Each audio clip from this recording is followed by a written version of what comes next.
Bienvenidos una vez más a un nuevo repaso de la escuela sabática. Tengo el gusto de poder acompañarlos y presentar a quienes me acompañan para esta 11ª lección que tiene por título Los engaños del tiempo del fin. A mi derecha quiero presentar al pastor Leandro Velardo. Bienvenido, pastor. Hola, León, gusto, gracias. Gracias una vez más por estar con nosotros. Un placer. Y como siempre nos tocan temas desafiantes, así que vamos a disfrutarlo. Lo bueno es que te tenemos a vos. Claro. Y a ustedes. Y a mi izquierda también tengo al pastor y profesor Juan Carlos Pizarro. Bienvenido, profe, ¿cómo anda? Muy bien, saludo Leo. Muchas gracias, gracias por acompañarlos y ayudarme en este repaso. Pero si les parece, profe, le voy a pedir que pueda pedirle a Dios que nos acompañe, que creo que es lo más importante para este estudio. Oremos. Padre amado que estás en los cielos, santificado sea tu nombre. Amén. Gracias te damos por este privilegio de poder abrir tu palabra y ver estos temas tan importantes para tu iglesia en este tiempo final. Danos la sabiduría a lo alto, igualmente a Leo, para que pueda dirigir en la mejor forma posible. Lo pedimos en el nombre de Jesús. Amén. Amén. Muy bien. Acompáñenme, vamos a leer 2 Corintios 11, 14 y 15, versículos centrales propuestos para esta semana, que dicen lo siguiente. Y no es maravilla, porque el mismo Satanás se disfraza como ángel de luz. Así que no es extraño si también sus ministros se disfrazan como ministros de justicia, cuyo fin será conforme a sus obras. Y quería empezar con una pregunta, Juan Carlos, en torno a un concepto que se denomina misticismo. Quería preguntarle qué es esto y qué desafío acarrea para los creyentes, que se ve que estuvo presente a lo largo del tiempo, ¿no? Así es. Este misticismo, esta palabra viene del griego, ya que estamos aquí con Leandro, que también es especialista en Nuevo Testamento, del griego místicos, ¿ya? Que significa cerrado, secreto, arcano, misterioso. Es decir, una persona que se dedica a los misterios. ¿Ya? Entonces también designa un tipo de experiencia muy difícil de alcanzar en que se llega al grado máximo de unión del alma a lo sagrado durante la existencia terrenal. También acá esta misma influencia o tendencia o este medio tiende siempre a reemplazar la autoridad de la palabra escrita de Dios por la experiencia subjetiva individuales. Sea como fuere, la Biblia pierde allí gran parte de su función doctrinal y el cristiano se vuelve vulnerable a sus propias experiencias. Y este tipo de religión subjetiva no ofrece una protección contra ningún engaño, especialmente los del tiempo del fin. Por lo tanto, también tendríamos que decir dentro del misticismo, los sentimientos y el gusto personales terminan siendo el criterio para poder interpretar la Biblia o las Escrituras, hasta para rechazar de plano que la Biblia enseña claramente con frecuencia sobre la obediencia de Dios, lo que como enseñó Jesús es esencial para construir una casa sobre la roca.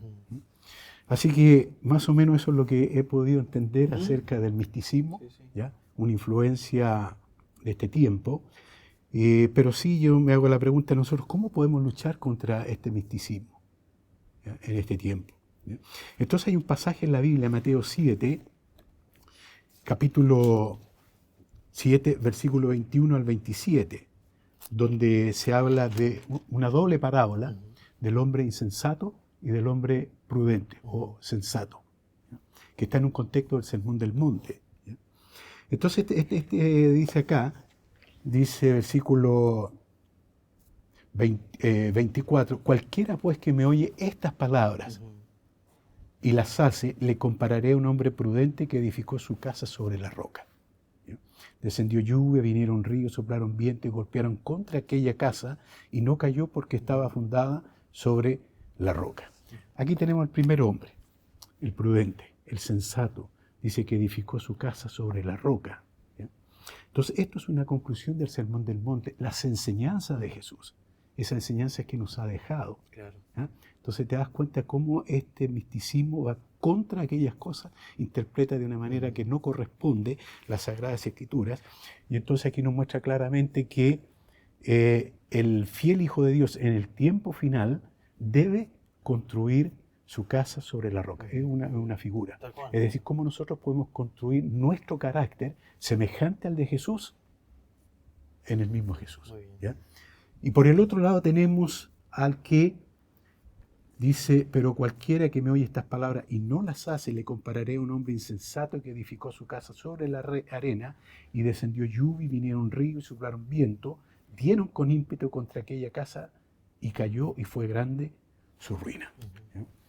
Entonces aquí está la diferencia, escuchar y hacer, el hombre prudente. Muy bien. Yo escucho y hago, obedezco. Conozco la voluntad de Dios y la acepto. En cambio el otro escucha, acepta algunas cosas, pero ¿qué hace? No las hace. Claro, No busca cuál es la voluntad de Dios, no pretende seguirla y por lo tanto cae en las redes del enemigo. Y es lo que el diablo quiere con estas influencias, estos medios que está presentando en este tiempo.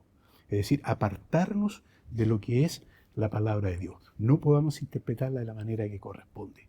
muy bien. Así que creo que lo más importante aquí es que el desafío que nos presenta acá es tener un carácter semejante al de Jesús. Y ese carácter simplemente lo podemos construir en la roca que es Cristo Jesús. Gracias, pastor. Y Leandro, te quería preguntar si sobre la roca hay lugar para creer en lo que hoy se denominan experiencias cercanas a la muerte, ¿no? Como incluso validadas por comunidades científicas. ¿Hay lugar dentro de las creencias bíblicas para este tipo de experiencias? Bueno, desde el punto de vista bíblico, no. ¿No? Una respuesta directa, Claro. una pregunta directa, una respuesta directa, ¿no? Desde el punto de vista de la cosmovisión bíblica cristiana, bíblica es importante en esta frase, la respuesta es no. A la luz de todo lo que hemos visto en este trimestre, ¿no? Ya estamos en la lección 11, la evidencia bíblica yo creo que ya estamos familiarizados, ¿no? ¿Por qué no? Así que yo me voy a limitar a mencionar que otras dos opciones tenemos para explicar estos fenómenos que ciertamente encontramos aquí y allá, ¿no? Y me animaría a decir que cada vez de manera más pronunciada. De hecho, hay una fundación, yo tomé nota aquí, la Fundación para la Investigación de Experiencias Cercanas a la Muerte, que ha recogido alrededor de 3.000 testimonios de alrededor del mundo, precisamente narrando este tipo de experiencias, ¿no? No sé que hay dinero validando. Exactamente, hay tiempo, hay ganas, ¿no? Hay una clara determinación por validar, ¿no? De alguna manera estas experiencias. Y entonces, ¿qué explicaciones hay cuando decido no reconocer la veracidad de esas experiencias, ¿no? Teniendo en cuenta que estamos en el marco de una cosmovisión bíblica cristiana y de todo lo que hemos dicho y lo que hemos estudiado hasta aquí en este trimestre? Bueno, el autor de la lección lo resume muy bien. La primera es tratar de explicarlo científicamente, alguna experiencia de corte alucinógeno, respondiendo ahí al ámbito de la psicoquímica. Y otra que el autor pareciera que decanta la balanza y después al final dice, bueno, no son mutuamente excluyentes, ¿no? Son complementarias. Y es el hecho de que estas experiencias responden a la agenda del enemigo de Dios, ¿no? Y muy probablemente son inducidas por él, precisamente para promover esa agenda, ¿no? Esa determinada distorsión de la realidad, ¿no? Son experiencias paranormales en ese sentido, ¿no? Porque son fruto de la intervención de este ser o de sus secuaces, para hacernos creer que la realidad funciona de una manera que a la luz de la Biblia no funciona, ¿no? Así que a la pregunta, ¿existen estas experiencias? Existen, pero son un engaño.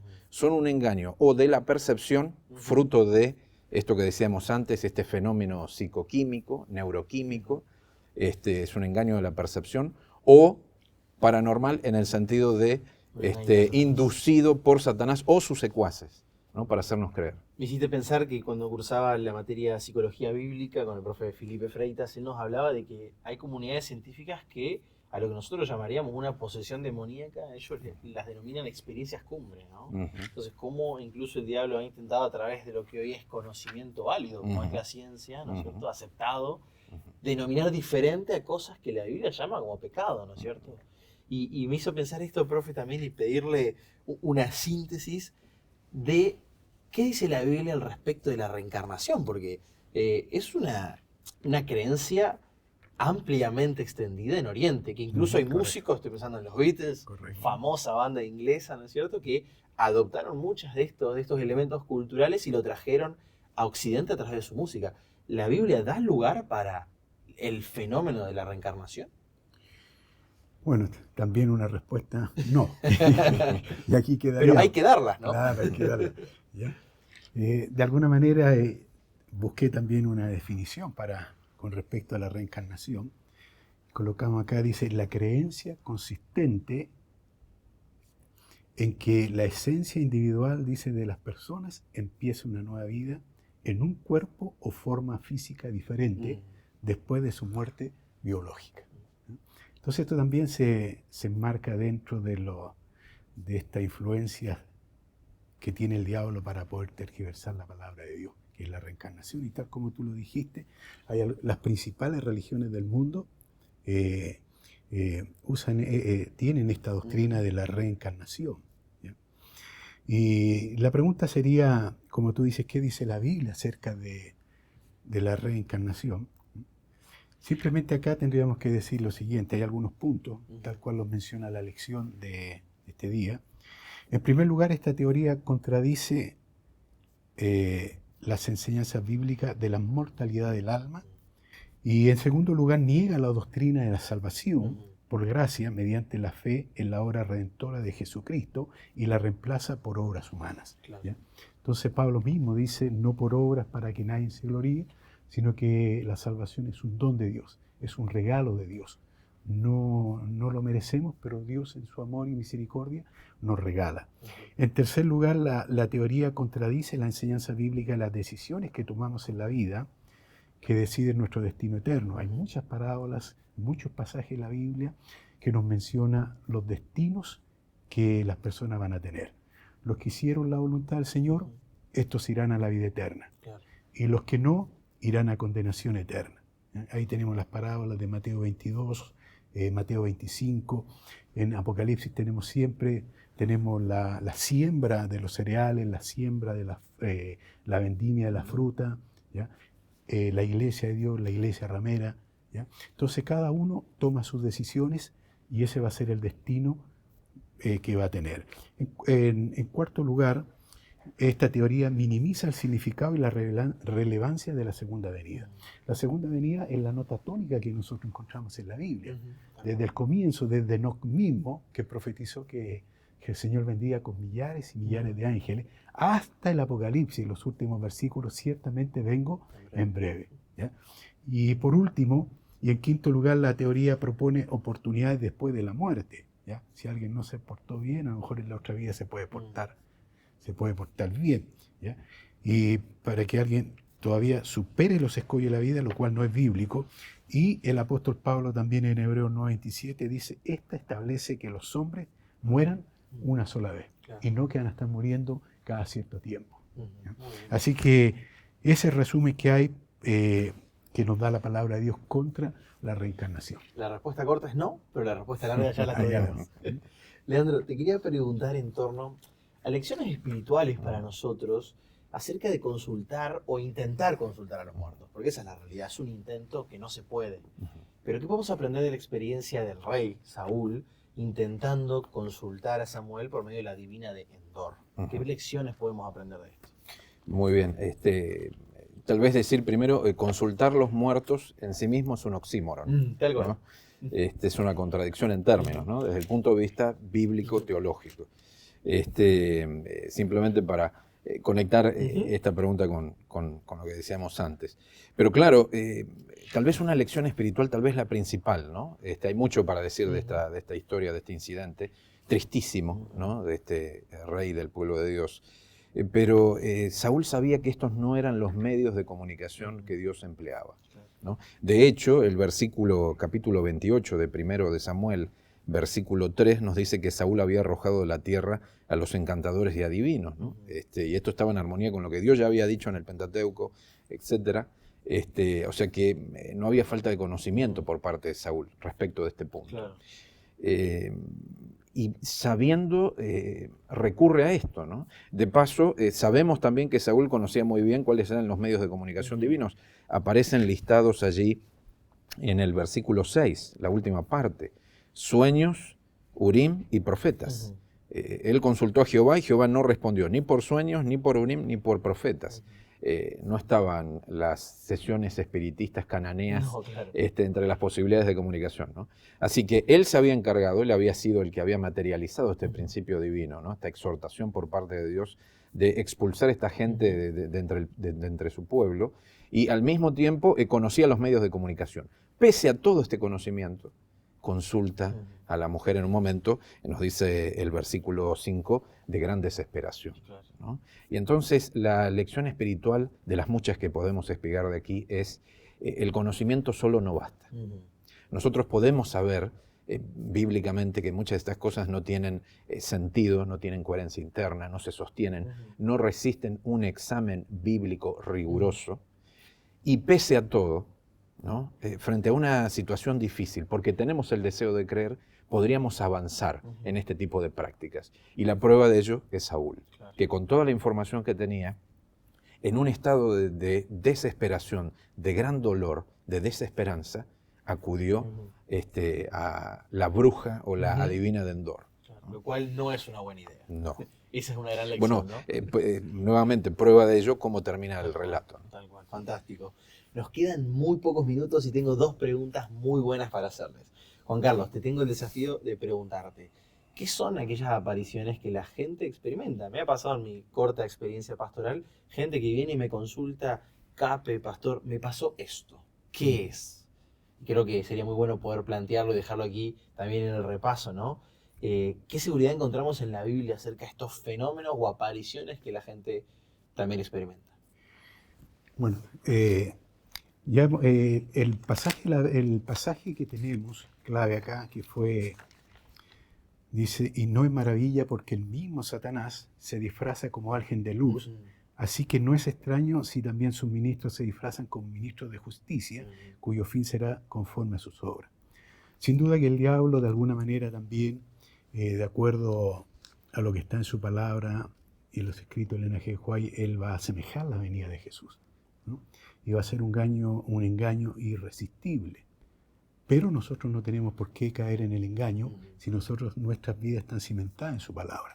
Pero también nos dice acá que sus ministros, es decir, sus demonios, sus ángeles caídos, se disfrazan como ministros de justicia, cuyo fin será conforme a sus obras. Es decir, cuando alguien habla a alguien, no es que la persona haya vuelto, ¿ya?, algún familiar que ha muerto y le ha hablado a alguna persona, alguna aparición por allí. Es simplemente la Biblia nos dice que son estos ángeles demoníacos, estos ángeles malos, que de alguna manera toman la forma de esos seres queridos que han partido y llegan a esas personas. Y las personas creen que son, de alguna manera, algo queda vivo de ellos, ¿ya? La palabra de Dios no nos va en esa dirección, y la manera como nosotros podemos contrarrestar, cómo podemos enfrentar estas artimañas del diablo, es con lo que Pablo nos dice allí en Efesios, el capítulo 6, versículo 10 en adelante, que nos habla de una armadura. Y Pablo estaba muy familiarizado, Leandro, con la armadura. Él había estado prisionero, ¿ya?, varias veces allí, ¿ya?, y por lo tanto pudo observar. Y él nos dice acá, por lo demás, hermanos míos, fortaleceos en el Señor, ¿ya?, y en el poder de su fuerza. Dice, vestidos de toda la armadura de Dios para que podáis estar firmes contra, aquí, las asechanzas del diablo. Todas las cosas que el diablo pretende, de alguna manera, ir contra la iglesia, porque él sabe que le queda poco tiempo. Claro. Y ha descendido con grande ira, así que debemos tener cuidado en ese sentido. Y por eso debemos colocarnos esta armadura. Y esta armadura no es algo que yo voy a comprar, sino que es una armadura que Dios nos provee. Él nos provee todas las cosas. Y acá dice, no tenemos lucha contra sangre y carne, sino contra principados y potestades de las tinieblas, ¿no? No es nuestra lucha con seres humanos, pero estamos con una lucha en un conflicto entre el bien y el mal, contra el diablo, contra sus ángeles, pero también el diablo tiene sus instrumentos en la tierra que ellos también van a ir apoyando para ir contra el pueblo de Dios. Muchas gracias, Juan Carlos. Y Leandro, a modo de cierre, ¿cómo podemos nosotros, como parte de la obra de Dios que tenemos que realizar, ayudar a otros a sortear los engaños del diablo para el tiempo del fin? Bueno, respuesta brevísima, ¿no? Lo que acaba de presentar de manera muy clara el pastor Pizarro, la armadura de Dios, ¿no? Decíamos antes, en el caso de Saúl, no fue suficiente ese conocimiento, sino que faltaban otras partes de la armadura, ¿no? Allí en Saúl. Y entonces vestirnos con toda la armadura de Dios es la única forma para nosotros y en nuestro caso para ayudar a otros, ¿no? Así que ese sería el mejor consejo. Gracias, pastor, por ser tan claro, ¿no? Sí, ¿no? Una cosita, puede que Saúl a lo mejor haya tenido la armadura en un principio, ¿ya? Pero después se despojó de algunas partes de ella y eso es lo que lo llevó a apartarse de Dios y a ser guiado por el diablo. Un gran llamado de atención. Gracias, Leandro, por acompañarnos. Por favor, gracias, Juan Carlos, también. Y gracias a cada uno de los que se conectó. Los invitamos nuevamente la semana siguiente para estudiar la lección número 12 titulada La Cosmovisión Bíblica. Que Dios los bendiga.